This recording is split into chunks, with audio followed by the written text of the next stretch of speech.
handbag ni semua I akan start jual starting RM15. Video pre-love I dah cecah 400 view and DM I bertubi-tubi kena serang bila nak live. Wara I nak lock baju ni, Wara ada tak baju tu, Wara I nak backdoor boleh. Kakak sabar, bawa bertenang. I memang hari tu nak live dah. Cumanya mak I call, Abby, angkut semua baju-baju kau dalam almari, handbag-handbag ni pergi jual. Ibu tak nak semak dah dekat rumah.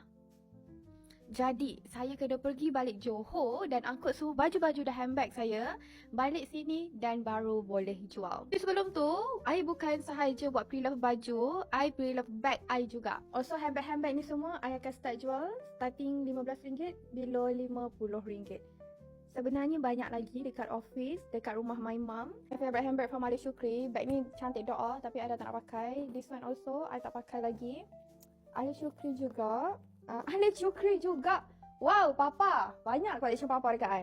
Handbag Christy, sometimes. Oh, ni apa? Handbag ni I pakai sekali je pergi umrah hari tu.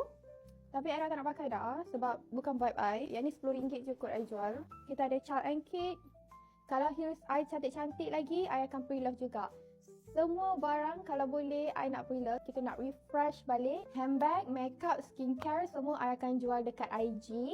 Untuk baju sahaja, I akan buat live dekat TikTok. So, I nak minta korang follow I dulu. Takut terlepas apa-apa. I tak berani nak post story sebab I takut. I takut I kena hentam orang bila nak live.